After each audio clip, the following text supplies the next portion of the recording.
फतेहाबाद के गांव ढिंगसरा नजदीक एक ढाणी में रविवार सुबह कोबरा सांप को रेस्क्यू किया गया। गांव ढिंगसरा में ढाणी में रहते दिनेश ढाका के परिवार के उस वक्त हाथ पांव फूल गए जब उन्होंने अपने घर के कमरे में कोबरा सांप देखा। इस पर पारिवारिक सदस्य आनन फानन में कमरे से बाहर निकले और कमरे के दरवाजे लगाकर पूरी तरह से बंद कर दिए।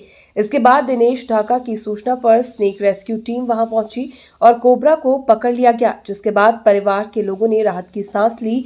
स्नेक मैन पवन जोगपाल ने बताया कि रविवार सुबह दिनेश ढाका ने उन्हें फोन कर बताया कि उनके घर के कमरे के अंदर सांप घुस गया है। सूचना मिलते ही उनकी टीम मौके पर पहुंची और कमरे के अंदर सांप की तलाशी शुरू की गई। इस दौरान कमरे का पूरा सामान बाहर निकालने के बावजूद भी कोबरा सांप दिखाई नहीं दिया।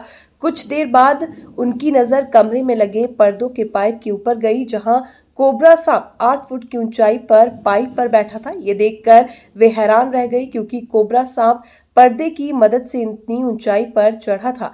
इस पर टीम द्वारा कोबरा सांप को नीचे उतारा गया और उसे सुरक्षित रेस्क्यू कर इसके प्राकृतिक आवास यानी जंगल में छोड़ दिया गया। डब्बों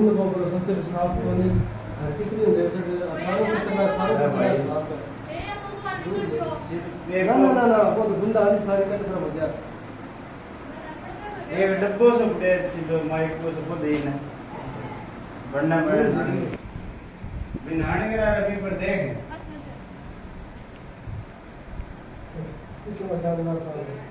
और जबरदस्त है।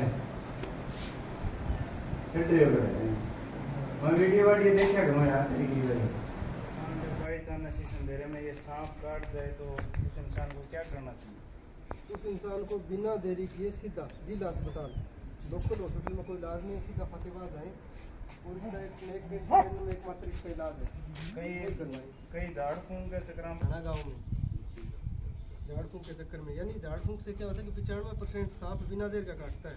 तो अपने एरिया में ज़्यादातर बिना देर की प्रजाति है, तो उसमें क्या होता है कि बिना देर वाला काट गया और हम झाड़ फूंक के चक्कर में चले गए तो बच गए और लगेंगे झाड़े से बच गए। यदि हम कहीं पर जाते भी ना तो बच गए, लेकिन ऐसा जो सांप काटेगा ना तो फिर झाड़ा वाला बोल देगा फला नहीं लगा दिया, बहाना बना लेगा और इंसान की मौत हो जाएगी। बिना जहर वाला काटे दो तो कोई जहर ही नहीं है।